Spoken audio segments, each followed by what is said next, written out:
Shalom, shalom, mishpacha. Welcome to another edition of the Brit Chadashah Connections. This is Torah portion, or parasha number 29, and it's called Arche Molt, which means after the death. And the Brit Chadashah, the renewed covenant, New Testament passage, is taken from Hebrews chapter 7 all the way to chapter 10. Obviously, we don't have time to read all that, but on your own time you could read it and focus and hone in on chapter 7, because it talks about the mysterious, the enigmatic priest called Melchezedek during the time of Abraham. And Hebrews, which I believe was written by Rav Shaul, others may have another opinion, and that's fine, but that this Melchizedek, that Yeshua the Messiah, is a priest after the order of Melchizedek. So what is Hebrews saying here? Hebrews is saying that Yeshua is a higher order of priesthood.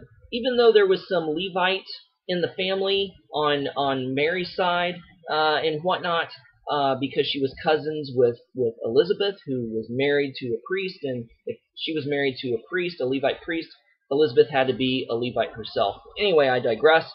But that Melchizedek is a higher order of priesthood, that it was the first priesthood ever established by God or ordained by God, and it's only second to the Levitical priesthood, which God instituted when Israel became a nation and they needed a tribe to be the priestly tribe of the nation.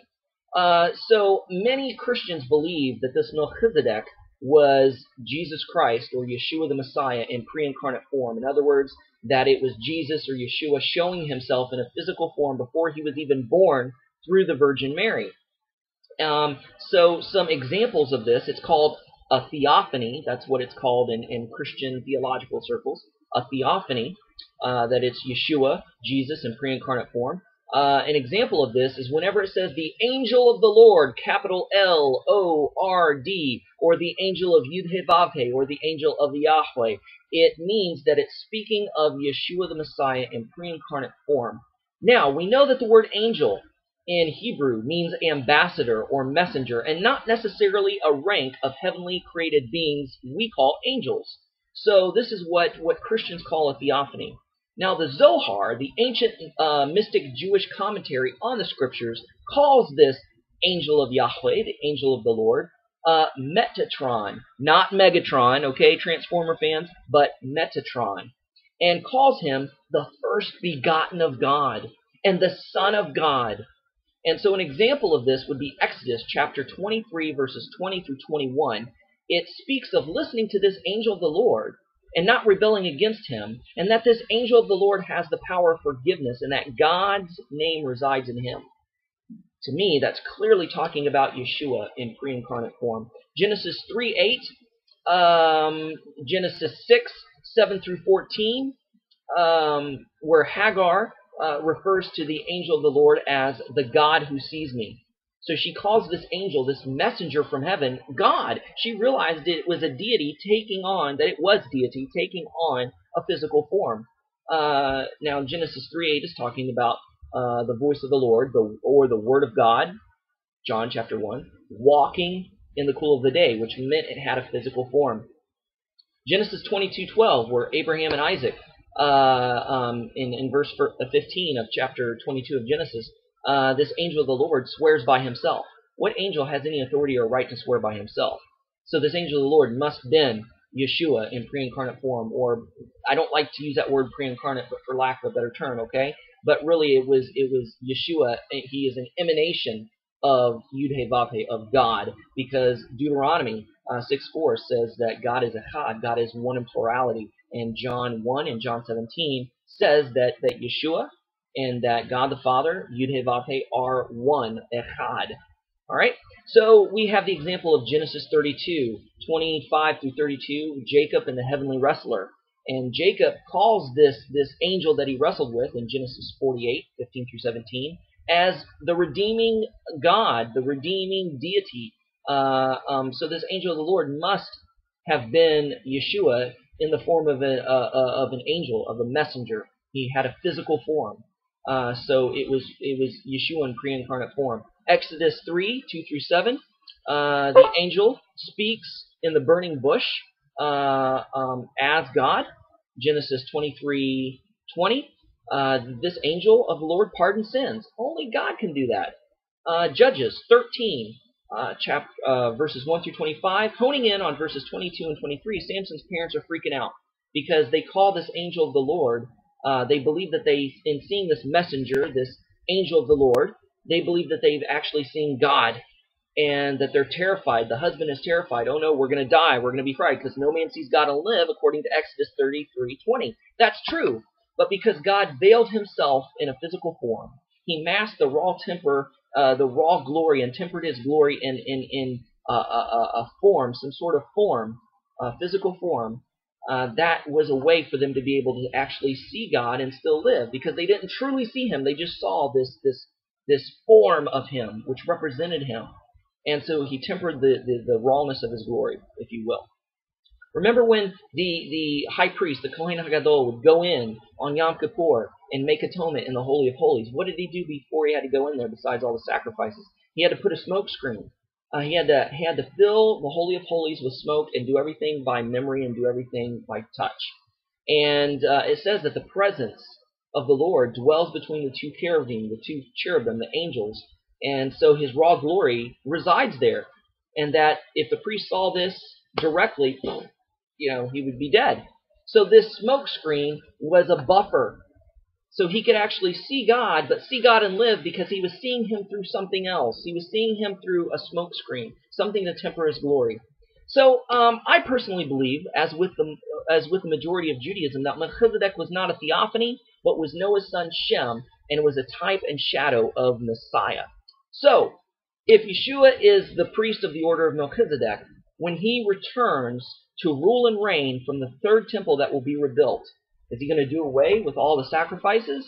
No, because the sacrificial system is the inheritance of the Levites.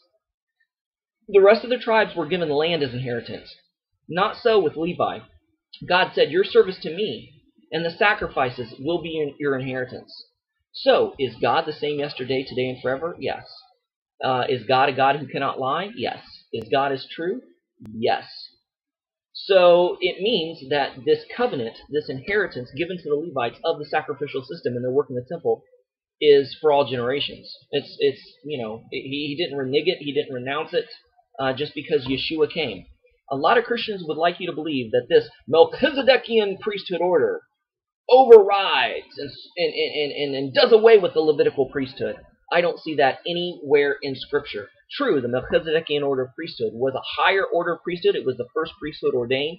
But when Israel became a nation, Levi became that tribal priesthood for the nation of Israel.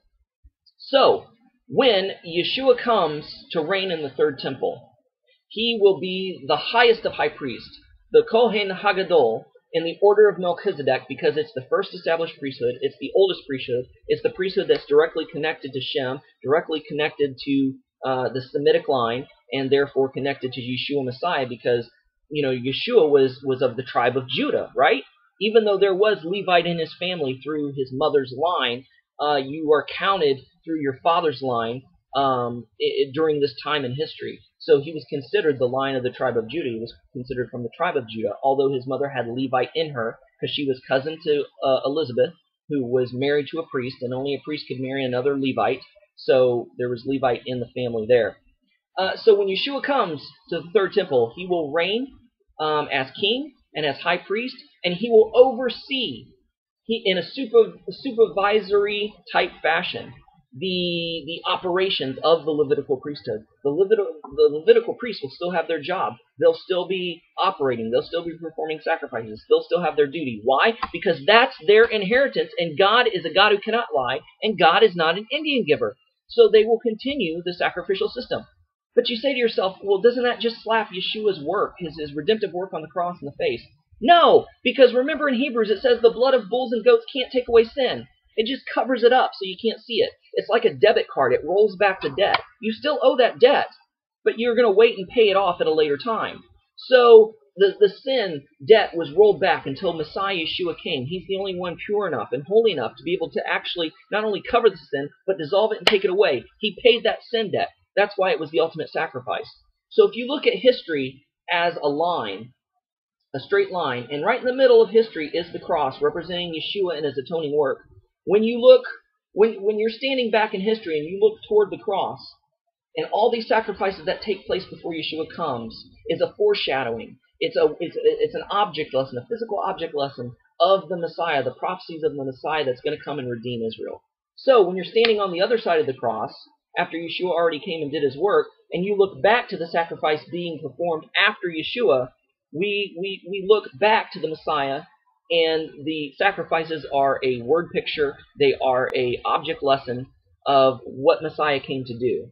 But they're not taken away because it is the income, the inheritance of the Levite. Because when a sacrifice is given, a priest takes a tenth of the tenth. If a tithe or an offering is a tenth of what somebody has, the Levites take a tenth of that tenth to clothe and to feed their family through the meat and through the grain, etc., etc. And we see that the early believers of the Messianic Netzari movement had no problem with the sacrifices at the temple. We see the Apostle Paul, Rav Shaul, give a sacrifice in completion of a Netzari vow, or of a Nazarite vow. A Nazarite vow. And so he didn't see any complication or issue with this. Acts chapter 2, verse 46 talks about how the Messianic believers, the Netzari believers, would go to the temple daily and participate in the functions, whether it be the festivals, whether it be the sacrifices, whether it be prayer. And they did it with singleness of heart. And they didn't see any conflict. Acts chapter 3, verses 1 through 2, Kepha and Yochanan, Peter and John, go to the temple together to pray at the appointed time of prayer, at the 9th hour. And they didn't see a problem or a complication with that. So, we also see in prophecy that when the temple is rebuilt, that not only Jews and Hebrews will sacrifice at the temple, but according to Zechariah 14, 16 through 21, which will be a time when Messiah is reigning on earth, that even Gentiles will come to Jerusalem to sacrifice at the temple, with Yeshua being there. And again, he's going to oversee the Levitical priesthood as the Melchezideckian priest. So, from the accounts of the book of Acts, we can clearly see that first century Messianic, Netzari, Nazarene Jewish believers in Yeshua met daily during the appointed festivals and time at the temple for offerings, sacrifices, gifts, as practiced by Jews at that time. The first century believers in Yeshua clearly saw no conflict with this and their belief that Yeshua being the ultimate atoning sacrifice. There was no problem or issue with the belief in Yeshua and participating in the temple activities and having them coexist simultaneously. So this is especially in regards to the Yom Kippur sacrifice.